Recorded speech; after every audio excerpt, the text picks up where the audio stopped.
Hi everyone! I hope that everyone is feeling comfortable in the course. In my teaching, I try to implement lots of different technology, but keep a repetitive pattern to the course so that you will know what to expect.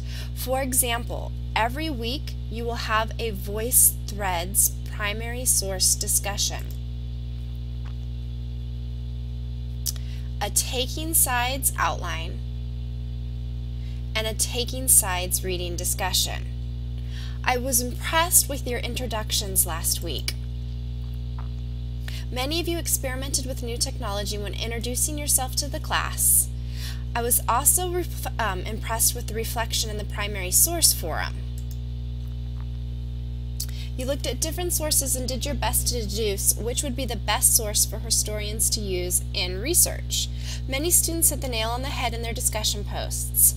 They noted that while one source might be better than another, you would use multiple sources when doing researching, and never just one source or take one point of view. Let's quickly review the answers to last week's primary source forum. 1. The answer would be source 2. Historians base their accounts on multiple primary and secondary documents and extensive research. Hollywood films have no standards for historical accuracy. 2 would be source 1. Audiences shape the stories we tell. We can imagine that even in 1930, a former slave would be wary of criticizing slavery to a white government official. That is not to say that source 1 is necessarily accurate. We can imagine a former slave might exaggerate accounts or possibly not remember details so well. Of the two sources, however, source 1 will probably be the most trustworthy. 3. Answer, source 2. Human memory is notoriously unreliable. A map of a concentration camp is technically an objective source. On the other hand, there is no guarantee that the map perfectly mirrored the layout of the camp. 4 would be source 2. Any government film created in 1942 to explain internment would be propaganda. The declassified evidence in the congressional report makes source 2 more reliable. Number 5. Source 1. Sworn testimony is the gold standard of evidence, although testimony can be corrupted by lying, coercion, and the shakiness of human memory. In this instance, source 1 is more reliable than a public speech by a general whose reputation is on the line. 6. The trick question, neither. Textbook from 1980s tended to overlook and or neglect the experience and the accounts of Native Americans. On the other hand, a newspaper account from 1876 would likely have lacked credible evidence about the battle and or have been biased towards Custer and his men. This week, we will have our first Taking Sides reading discussion on the question, was the Wild West more violent than the rest of the United States?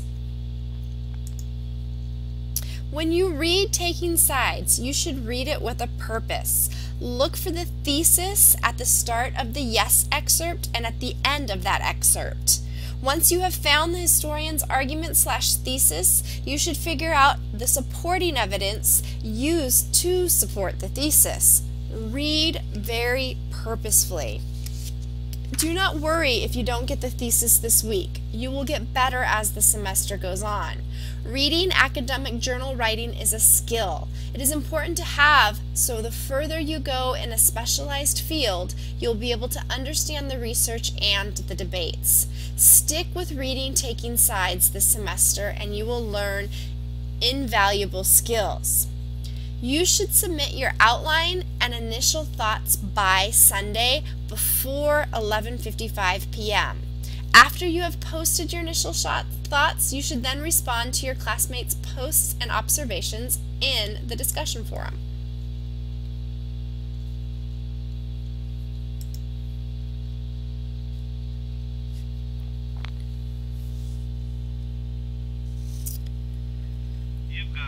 You should complete 3 posts by Wednesday before 11:55 p.m. And remember, do not make all 3 posts on the same day.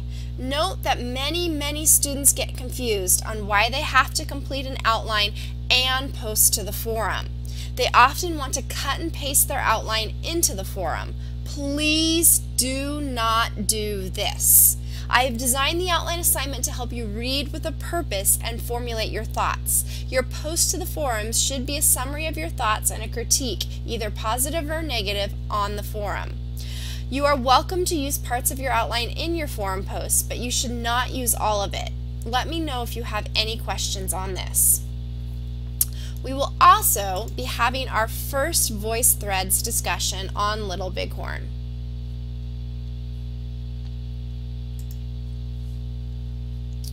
Please go to the slideshow, please go to the slideshow that I have created.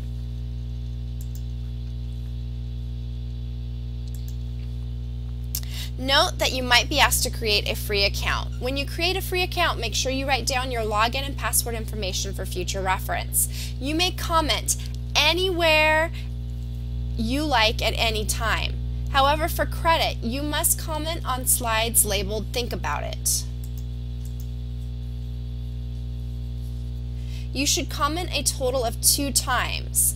I ask that when you respond to VoiceThreads, you type out your comments. You are welcome to make audio comments, but you must also type out what you say. You can respond to the questions I ask or what your peers have said. Please let me know if you have any questions.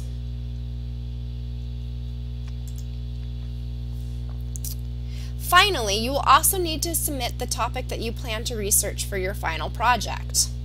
You will inform me of your intent by typing out the information in a wiki.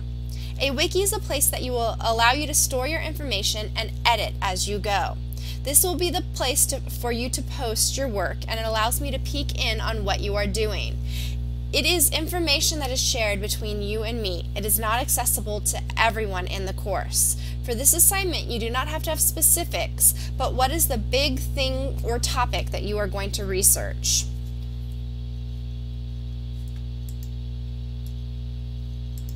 It looks like office hours are going to be held virtually on Sunday evenings at 9 p.m. I had 2 students join me last week, and I believe it was helpful for them. Office hours are optional, and you can pop in at any time during the hour. To do so,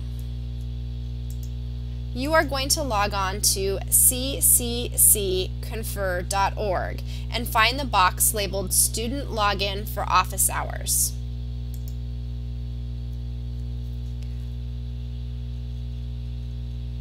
Next, find my name on the list of the instructors and click the Go link.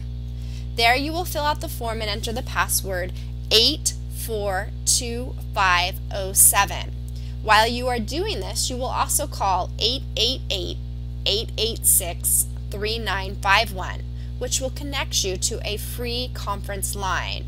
There you will be prompted to enter a password 842507. Anytime you have a question and want some screen time with me, log on to Office Hours. I am there waiting to help so that you are successful in this course. Have a great week, and let me know if you have any questions. Remember, I check lauragardino@yahoo.com throughout the day. I check my lauragardino@gavilan.edu once a day. I do my best to get back to you within 24 hours, with the exceptions of Fridays when I will be offline for the whole day. Wait for me to get back to you, but if it takes longer than 24 hours, send me another email. See you in the forums.